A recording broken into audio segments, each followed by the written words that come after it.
안녕하십니까. 땅의 역사 박종일입니다. 오늘은 깨뜨려서 알고 보는 깨알 역사 시간입니다. 아무런 의심 없이 믿고 있는 역사의 진실 이야기입니다. 오늘은 배달민족 이야기입니다. 네, 우리가 잘 알고 있는 그 배달민족입니다. 그런데 오늘 주제는 상식과 많이 다릅니다. 오늘의 제목은 우리 민족 정말 배달민족 맞아? 입니다. 흔히 사람들은 우리를 배달의 민족이라고 부릅니다. 물건을 배달하는 배달회사 이야기가 아니고 우리 민족 이름 이야기입니다. 연세 드신 선생님들은 물론 어린 친구들도 이 배달 민족이란 말을 많이 들어봤다고 생각합니다. 옛날은 물론 지금도 우리를 배달 민족이라고 부릅니다. 지금 보시는 것처럼 단군에서 나온 배달, 단군에서 파생된 배달의 어원, 배달 민족도 단군의 단을 박달 혹은 배달이라고 부르는 데서 나왔다. 박달은 밝은 땅이라는 뜻의 고유어다. 우리가 잘 알고 있는 배달 민족의 배달은 바로 이 박달을 한자로 쓴 표현이다. 이런 이야기들이 신문은 물론 TV 예능 방송에서도 흔히 나옵니다. 그리고 100명 중에 99명은 이 이야기가 진실이라고 철석같이 믿고 있습니다. 아니, 믿는 정도가 아니라 의심할 필요도 없는 사실이라고 알고 있습니다.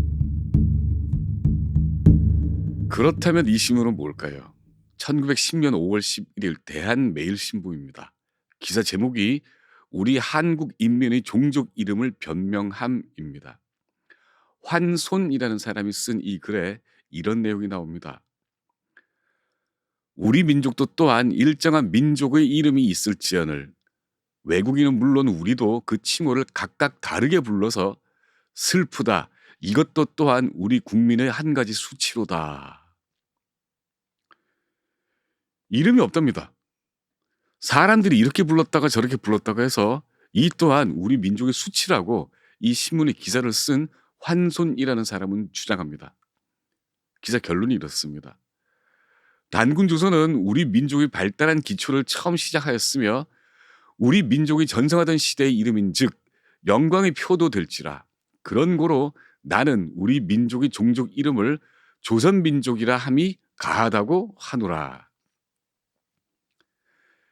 이 기사에 따르면 1910년대까지 우리 민족을 가리키는 이름이 없었다는 이야기입니다. 그래서 그 수치를 극복하기 위해서 조선민족이라고 부르자고 제안한 거죠.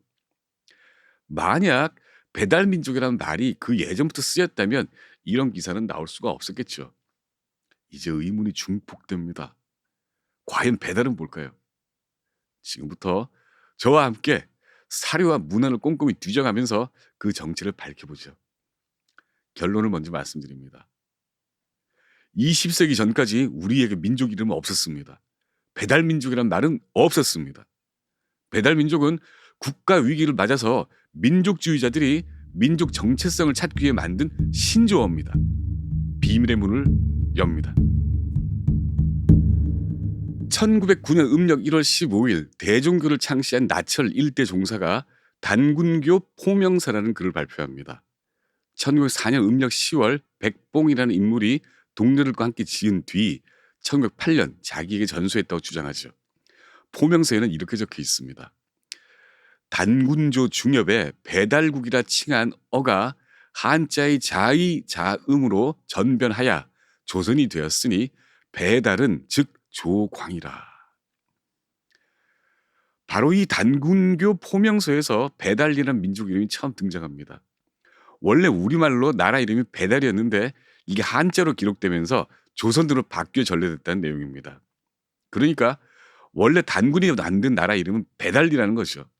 대종교 홈페이지에 따르면 나철이 만들었던 이 단군교라는 종교는 1910년 음력 8월 5일 대종교로 이름을 바꿉니다. 우리들이 다 알고 있는 그 대종교입니다. 단군을 시조로 하는 민족 종교입니다. 그런데 비슷한 시기에 앞서 말씀드린 대한매일신부 기사 필자는 조선을 우리 민족 이름으로 정하자고 주장합니다. 이 이야기는 그때까지도 우리 민족 이름을 배달로 할지 조선으로 할지 확정하지 못했다는 뜻입니다. 또 그 즈음인 1909년 음력 12월 1일 나철은 단군교 5대 종지 포명서라는 단군교 선언문을 발표합니다. 이 선언문은 1910년 4월 27일 대한매일신보와 한 달 뒤 황성신문에도 보도됩니다. 선언문에는 이렇게 적혀 있습니다. 대황조께서 삼천단부의 영역을 합쳐서 이름하여 배달이라 하였다. 그러니까 근대 시대에 배달이라는 민족 명칭이 처음 등장한 곳은 바로 이 단군교 포명서와 단군교 5대 종지 포명서입니다. 그 무렵 대한매일신보가 주장했던 또 다른 우리 민족 이름은 조선이었습니다. 차이점이라면 이 단군교 포명서는 민족 이름이 배달이라고 못을 박았고 대한매일신보는 민족 이름이 없으니 이김의 조선이라고 부르자고 제안했다는 사실입니다. 민족을 강조하는 이 같은 민족주의적인 열풍은 당시 조선뿐만 아니라 아시아 각국에 동일한 상황이었습니다. 청나라에서는 황제의 자손을 강조하기 시작했고 일본은 천황이 천조 대신으로부터 통치권을 위임받았다는 신화를 강조하면서 천황의 신민으로서 일본인의 정체성을 만들어가기 시작합니다. 그렇게 근대에 접어들면서 각국에서는 민족의 정체성을 확립하기 위한 지식인들의 힘겨루기가 시작됩니다. 조선도 마찬가지입니다. 당시 조선 지식인들의 당면 과제는 외세 침탈에 풍전등화처럼 위태로웠던 국군 수호에 있었습니다. 외세에 대해서 일치단결한 저항심을 이끌어내기 위해 필요한 사상이 바로 민족주의 이념이었습니다. 황제의 자손, 만대 천황의 국가라는 상징은 그렇게 탄생합니다. 그래서 단군을 중심으로 한 고대 문명국가의 상징, 바로 배달 민족이 당시 지식인 사회를 중심으로 조선인의 상징으로 자리 잡습니다. 대한매일신보 필자 또한 환손으로 적혀 있습니다. 환인의 자손이라는 뜻입니다. 그러니까 이 필자 또한 단군교 교도일 확률이 100%입니다. 수많은 지식인들이 단군교와 대중교에 입교합니다. 나라가 사라지고 이 지식인들은 만주로 망명해서 독립운동을 이어갑니다. 단군교, 즉 대종교가 시대를 이끄는 이념적 본보가 되면서 조선이라는 제한은 힘을 잃고 배달민족이 우리를 뜻하는 용어로 자리 잡습니다. 한일병합이 이루어지고 1년이 지난 1911년 9월입니다. 역시 대종교 신도였던 한글학자 주시경은 국문연구회라고 불렀던 기존의 한글 연구 조직을 배달 말글 모듬으로 개명합니다. 주시경은 배제학당에서 세대를 받고 기독교 신자가 됐지만 외세의 정신적 침략에 저항하겠다면서 대종교로 개종합니다. 그리고 1914년 다른 대종교 입교 지식인들처럼 만주로 망명할 준비를 하다가 급작스럽게 죽었습니다. 1914년 제2대 대종교 대종사였던 김교헌이라는 사람이 신단실기라는 책을 펴냅니다. 그때까지 논의되던 단군과 배달에 대한 이야기를 총정리한 책입니다. 이 책에는 대종교가 섬기는 신에 대한 설명이 나옵니다. 주신은 전 세계를 통치하는 무량한 지능을 가지고 있다. 그 형체는 보이지 않는다. 하늘에서 가장 높은 곳에 앉아 계시며 땅 위에 있는 것들은 모두 작은 신들을 좇게 하신다. 대종교의 신은 한마디로 전지전능한 능력을 가진 존재고 형체를 알 수 없으며 작은 신들을 통해 땅을 지배한다는 뜻입니다. 이게 단군이고 환인입니다. 여기에 김교헌은 단군이 만든 나라 이름이 배달이라고 명시했습니다. 그런데 나철의 단군교 포명문이나 이 김교헌의 신단실기 그 어디에도 단군이 만든 나라 이름이 배달이라는 근거가 없습니다. 나철과 김교헌은 단 이 박달나무 빛을 뜻하고 군이 임금을 뜻하는데 이 한자어들만 전해져 내려오고 박달과 임금과 빛이라는 뜻은 실종돼 버렸다고만 주장합니다. 이건 문제가 있습니다. 신뢰도 문제입니다. 만약 이들보다 시기가 앞선 문헌에 배달이라는 이야기가 한 번이라도 나온다면 이 글들의 신뢰성이나 권위를 위해서라도 그 문헌들을 제시해서 근거를 대야 합니다. 그럼에도 불구하고 나철이나 김교헌은 배달이라는 단어가 단군을 뜻한다고 주장만 할 뿐 그 언어학적 역사적 근거를 제시하지 않았습니다. 그런데 어느 날 갑자기 우리 민족 이름이 배달이라는 주장을 담은 17세기 서적이 발견됩니다. 책 이름은 규원사화입니다. 1925년 경성에서 단전요의라는 책이 발간됩니다. 저자인 김용기라는 사람은 대종교 지도자입니다. 이 책에 앞서 언급된 신단실기와 유사한 내용이 나옵니다. 환희는 지위는 더 얻을 곳 없는 하늘과 같고 몸은 형체가 없으며 대세계를 주재하시니, 그리고 여기에 국호를 배달나라라 하시니라고 적혀 있습니다. 그 주석에는 옛말에 조를 배라하고 광휘함을 달이라 칭하나니 배달은 조광의 뜻이라 라고 풀이해놨습니다. 지금 많은 사람들이 말하는 배달민족의 정확한 뜻입니다. 그리고 단군이 세운 나라 이름이 단순히 배달이 아니라 배달나라라고 합니다. 그리고 여기에 규원사화라는 책 이름이 등장합니다. 규원사화에 이르기를 둘째 아들 부소를 은가에 임명하고 셋째 아들 부우를 노가에 임명하고. 이 책이 단전요의에 인용된 규원사화입니다.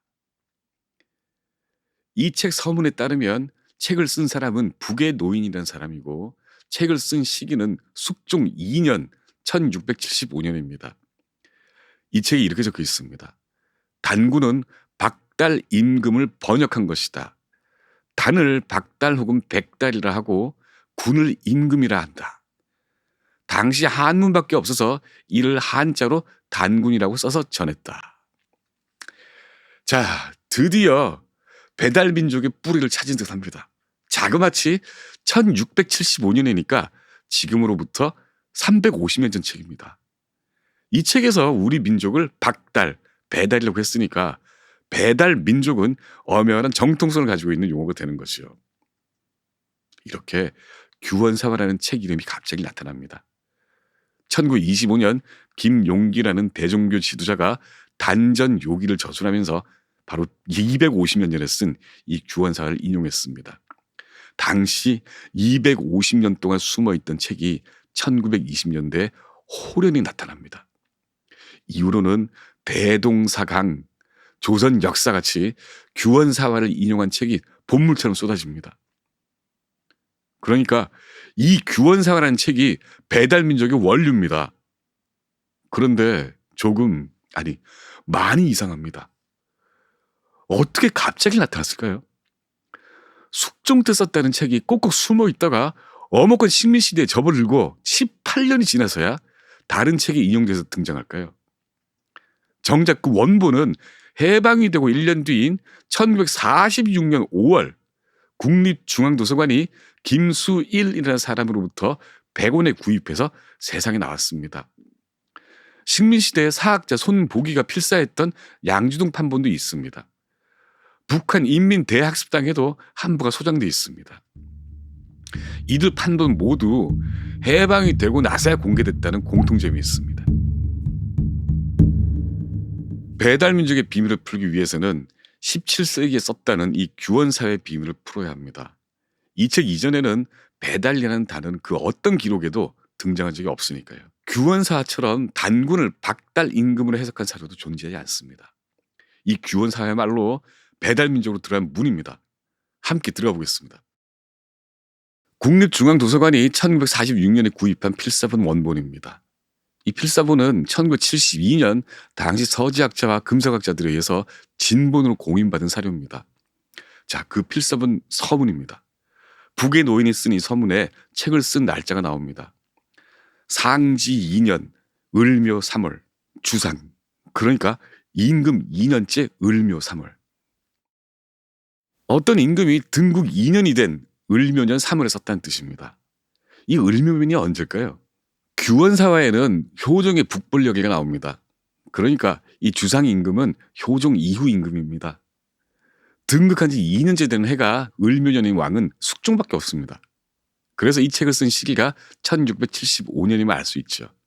그런데 조선에서는 새 왕이 등극하면 마냥 기뻐하지는 않습니다. 옛 왕이 죽었으니까요. 그래서 실록에는 옛 왕이 죽고 새 왕이 등극한 해를 새로운 왕의 1년이라고 기록하지 않습니다. 그 해는 옛 왕의 마지막 연도로 사용하고 해가 바뀌고 맞는 첫 해를 원년, 그러니까 1년이라고 기록합니다. 이렇게요. 그런데 규원사화는 이 을묘년을 임금, 숙종 2년이라고 기록합니다. 사소한 부분이지만 처음부터 이렇게 이 책은 오류를 담고 있습니다. 또 있습니다. 규원사화는 고려사를 인용해서 고려 광종 10년에 여진을 압록강 밖으로 몰아내고 백두산을 차지했다고 적혀 있습니다. 1823년에 나온 해동 역사라는 책이 있습니다. 이 책에도 똑같이 고려사를 인용해서 광종 10년에 벌어진 일이라고 기록되어 있습니다. 해동 역사는 규원사화를 썼다는 1675년보다 148년 뒤인 1823년에 나온 책입니다. 그런데 실제 고려사에는 이런 일이 광종 10년이 아니라 성종 10년에 벌어졌다고 기록되어 있습니다. 틀린 내용이 두 책에 똑같이 나와 있다는 뜻입니다. 이 말은 해동 역사나 규원사화 둘 중 하나가 옳은 책을 뱉겠다는 뜻입니다. 그리고 해동 역사를 쓴 한진서는 이 책에 자기가 인용한 문헌들 목록을 세세하게 적어놨습니다. 하지만 그 목록에 규원사화라는 책은 없습니다. 저술 연도를 생각하지 않는다면 논리적으로 이 규원사화를 쓴 저자가 해동 역사를 보고 이 부분을 뱉겠다고 봐야 합니다. 이 논리가 맞다면 규원사화는 1675년이 아니라 해동 역사가 나온 1823년 이후에 나온 책이어야 맞습니다. 이걸 두고 규원사화가 진짜라고 주장한 사람들은 19세기 초 해동 역사 저자가 굳이 고대사의 민감한 비밀을 담고 있는 규원사화를 밝힐 이유가 없었다고 말하기도 합니다. 사소한 오류가 이 책의 진정한 가치를 덮을 수 없다는 이야기입니다. 그렇다고 치겠습니다. 누구나 저술을 하면서 실수는 할 수 있습니다. 저도 마찬가지죠. 하지만 이 책은 이런 날짜 정도가 아니라 사소하다고 보기에는 너무나도 심각한 오류를 가지고 있습니다. 결론을 먼저 말씀드립니다. 이 책은 우리 배달 민족과 고대사의 비밀을 간직하고 있는 자료가 될 수 없습니다. 이 책을 쓴 사람은 자기도 모르게 너무나도 치명적인 실수를 해놨으니까요. 배달 민족이라는 용어가 역사상 최초로 등장한 때는 나철이 단군교 표명문을 발표한 1909년 2월입니다. 바로 그때부터 우리는 배달 민족이었습니다. 앞에서 봤던 김교원의 신단실기입니다. 여기 대중교가 섬기는 신에 대한 부분입니다. 다시 보시죠. 주신은 전 세계를 통치하는 무량한 지능을 가지고 있다. 주신이 유통치 전 세계지 무량지능하샤. 그 형체는 보이지 않는다. 이 불연기 형체하고 하늘에서 가장 높은 곳에 앉아 계시며 좌어 최상지천하니 땅 위에 있는 것들은 모두 작은 신들을 좇게 하신다. 제 지상자는 개, 기, 구사, 소신이라 하고. 그리고 그 글 맨 끝 부분에 이 글을 인용한 출처가 적혀 있습니다. 만주지라고요. 이 만주지라는 책은 1894년 일본군 참모본부가 만주를 탐사하면서 쓴 책입니다. 원 제목은 만주지지입니다. 원래는 1889년 일본 참모본부에서 편찬한 진화지지 15권 만주부인데 일본 참모본부는 이 책만 따로 1894년에 새로 출간했습니다. 그 원문은 이러합니다. 제가 일본어를 읽을 줄 모르지만 신단실기 저자 김교원이 만주지를 인용했다고 밝힌 만큼 이 일본어 원본과 신단실기의 국한문 혼용 문장은 내용이 동일해 보입니다. 그러고 보니까 전 세계 지능 같이 현대 한자로 보이는 단어들이 쓰인 이유도 짐작이 됩니다. 일본 책을 인용한 글이니까요. 그런데 신단실기에서 말하는 주신은 단군 혹은 환인입니다. 그렇다면 이 일본 참모본부 책에 나오는 주신은 뭘까요? 그 책 오른쪽 페이지에 그 설명이 나옵니다. 살만교. 바로 무당을 뜻하는 샤먼입니다. 만주 일대 고대부터 살아왔던 퉁구스족 종교를 설명하면서 이 책은 그 종교를 샤먼, 그러니까 무속이라고 풀이합니다. 이 샤먼은 만주족이 건국한 청나라 황실 종교이기도 합니다. 신단실기는 이 퉁구속 종교이자 청나라 황실 종교인 샤먼을 알 수 없는 이유로 단군과 환인에 대입시켜서 그대로 대중계 주신이라고 풀이해놨습니다. 이 일본어 만주지지라는 책은 분량이 485페이지입니다. 일본어에 능숙한 사람이 아니면 쉽게 읽을 수 있는 책이 아닙니다. 그런데 저자인 김교헌은 과거에 급제한 이래 대한제국 말기까지 관료를 지낸 인물입니다.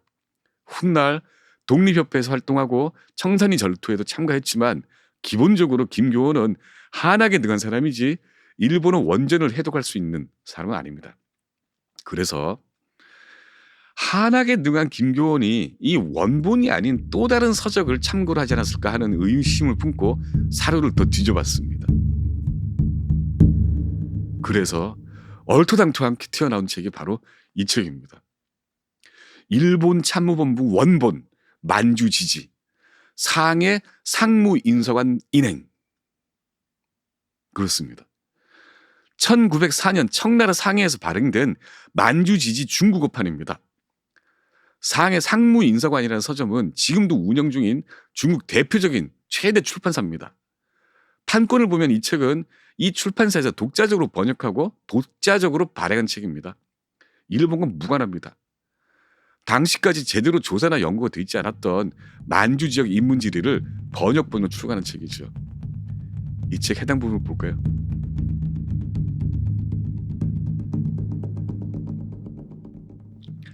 살만교, 그러니까 샤먼, 무속에 관한 부분입니다. 그리고 여기에 그 샤먼에 관한 설명이 나옵니다. 그리고 옆은 신단실기 해당 부분입니다. 이제 여러분께서는 마법을 관람하게 됩니다.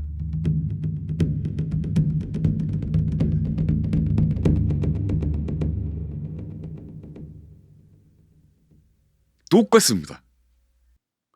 대세에 무관한 어조사 진짜 위치가 바뀌었고 뜻이 동일한 현자가 현자로 바뀌었을 뿐 똑같습니다. 그러니까 저자 김교헌은 1894년에 출간된 만주지지 원본이 아니라 1904년 출간되고 1907년에 재간된 중구법원 만주지지를 인용한 겁니다. 그러면서도 김교헌은 신단실기에 자기가 만주지에서 인용했다고만 밝혔을 뿐 이게 원본인지 중국어 원본인지는 입을 다물었습니다. 이게 왜 중요할까요?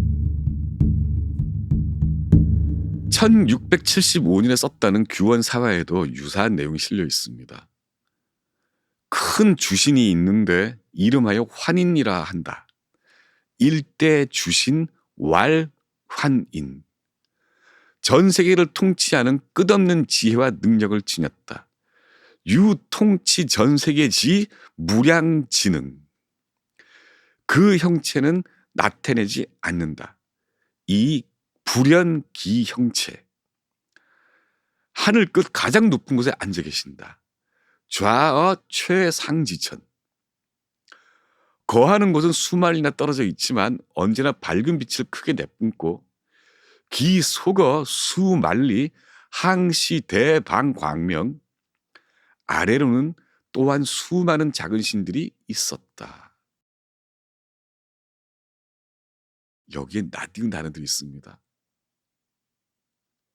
이 단어들이 모두 신단실기의 주신 부분과 중국어판 일본 참모본부 민주지지의 샤먼 부분과 동일합니다.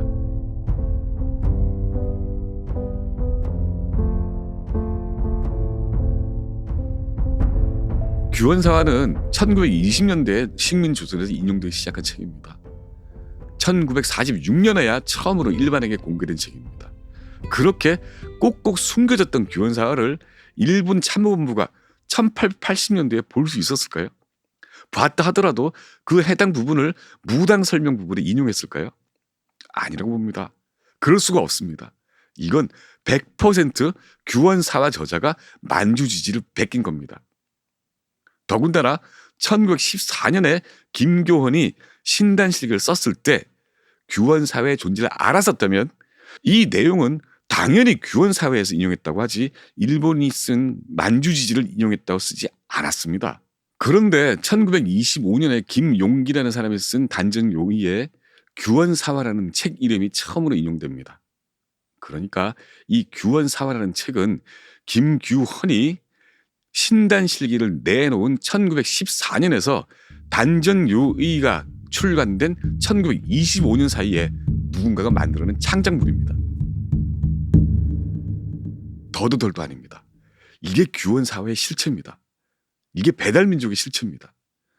1909년 나철이 단군교를 창시하면서 발표한 단군교 표명서에 처음으로 배달이라는 용어가 등장했고, 이후 이 배달이라는 단어를 정당화하고 민족적 구심점을 만들기 위해서 배달민족이라는 개념이 강화된 겁니다.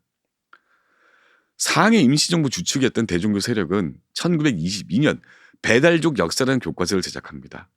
이 책 필자는 김헌이라는 인물입니다. 김헌은 신단실기를 저술한 김교훈이 개명한 이름입니다. 현대에 들어서 저 규원사화가 이 배달민족의 시작이고 단군이 바로 배달을 뜻한다는 규원사의 주장이 마치 진실인 것처럼 돌아다니게 된 것도 그 민족주의적 멸망이 용도 폐기되지 못하고 학구적인 탐구 영역으로 들어오지 못해서 벌어지고 있는 일입니다. 북한은 1993년 평양 단군릉을 발굴했다고 주장한 이래 단군 사상을 자기네 주체 사상의 뿌리라고 적극 주장해 왔습니다. 그래서 북한 학자들은 규원사화를 객관적 사료라고 일관되게 주장하고 있죠. 한마디로 일본 군부에서 창작한 책을 중국에서 번역했는데 그 번역한 책을 조선의 민족 종교 지도자가 일본 원전을 인용한 것처럼 책을 썼고, 알고 봤더니 그 책의 내용을 각색한 서적을 우리 민족의 근원에 관한 책으로 우리는 의심하지 않고 믿어왔다는 이야기입니다. 배달민족이란 말은 묘한 소속감을 줍니다. 하지만 객관은 될 수 없습니다. 감정 휩쓸리면 객관을 볼 수 없습니다. 긴 이야기 들어주셔서 감사합니다. 깨뜨려서 알고 보는 깨알 역사, 박종인입니다.